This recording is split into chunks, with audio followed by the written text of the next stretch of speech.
What's going on, guys? Julian here, jlutrading.com. We're going to do a quick market review, and I'm going to break it down like this. Front to back, I had 3 trades today. 2 were here on Luckin Coffee. 1 was on Facebook. It was a short bias scenario that I was looking at today, and I'm going to go over these trades that I put on today in sequential order. Starts off with Luckin, shifted gears, got into Facebook, shifted gears back to Luckin Coffee, and spoiler alert, I had 3 trades on the day. 2 failed, 1 worked out. And the one that worked out was more of a sort of limit my losses for the day type of trade. So I'm going to walk you through what I did here, what I was looking at, and where I failed on these trades, and how I somewhat came back. So I was going to start off with Luckin Coffee. Okay, here it is. On my list of things, I was looking at this on the 15-minute chart, came down to this 5-minute chart when the bell rang. And it looks to me like I actually probably missed the best possible scenario to get into Luckin Coffee. Luckin Coffee has a really good job of, as of late anyways, when it's above its 200-day simple moving average and 20-day simple moving average, and there's a pre-market high, when it takes it out, it has a really, really nice push. There is a chance that it fails in some cases, and there are also chances of it rallying, but there's always a really nice punchy move over that pre-market high, and the opposite can be said in this situation for the pre-market low. 200 days of moving average, 20 right through here, pre-market low, and you can see there was a nice punchy move right through here. In a lot of cases, I'm looking to take that trade, and then I'm looking to take the follow-through bars that come thereafter. But in a lot of cases, I really do like to wait for that first 5 minutes to settle to see if we get some sort of confirmation on direction, because you can't see that volatility right out of the gate, and this is what we saw here with Luckin Coffee. So show you what happened here. 200-day simple moving average, 20-day simple moving average. Looking to breach this low right through here, I missed that. 5-minute bar printed, fine. It rallied, and I started to watch. It did push lower, rallied a little bit. I wanted to see a really, really nice rally, and then something really, really strong taking that rally out. So this is kind of the area right through here that I was getting in. You can see that there's that nice turn right off of the 20-day simple moving average. I'm in this thing now, boom. Price action steps down.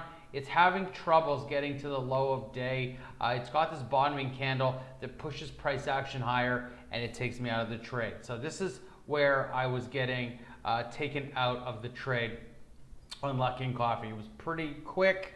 I wasn't feeling it, and I took a loss on the options trade. At this point, I'm also watching Facebook. It's on my scanner. It's on my charts.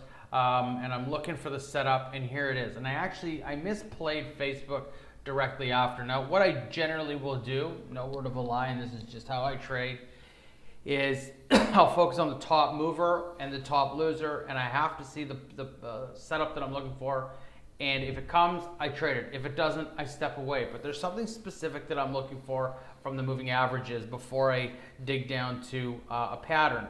And that is, I have to trade in the direction of the 20 and the 200-day simple moving average. Now you can see here with Facebook, where I made the mistake on Facebook is I start off on the 15-minute chart, and you can actually see that price action is above the 20-day simple moving average. The first couple bars were quite bullish. I did like this topping tail right through here. I thought that that was going to be the push to the downside, and so I decided to get into this trade, and I shouldn't have. Now that topping tail that you saw was in this general area in the first maybe 30-45 minutes of the day, but where I actually got short, pardon me, this is a short trade, was I was looking for this reversal below the 20-day, and this was actually the area right through here that I thought was going to be the sell-off point. And price action broke down, consolidated.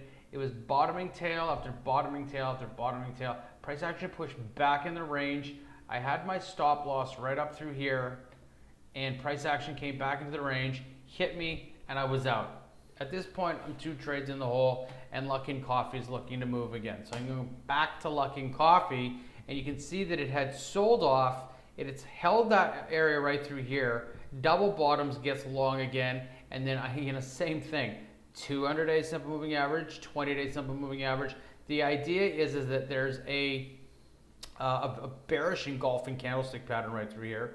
And you can see that this thing rolls over, and then it has this sort of 2-bar support level. So I thought to myself, well, when that gets taken out, this is going to be a good trade. And so what I did was I actually traded that breakdown below the 20-day simple moving average, and I targeted out right through here to get out of the position, and that one played out. The unfortunate thing is what I saw on my puts on that particular trade, that third trade that I put on, it did not cover either of the losses that I took on Luckin on the first go, and it didn't cover the Facebook trade. So in terms of trading today, 3 trades on, 2 negative, 1 positive. The positive trade didn't dig me out of the ditch at all. It kind of just sort of cut my loss profile in half for the day, which I suppose is somewhat positive. But at the end of the day, guys, today was a net negative trading day, and I took one on the chin on LK, and I also took one on the chin with Facebook. And then after going over the Facebook setup, it became clear as day that I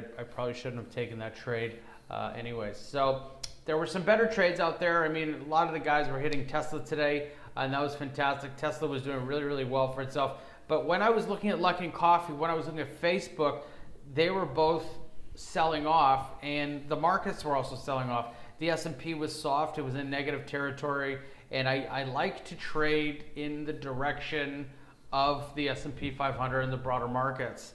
And today it didn't work in my favor. So that's a trading day. It happens, and the big thing here is that I got to walk away relatively unscathed because I managed my risk.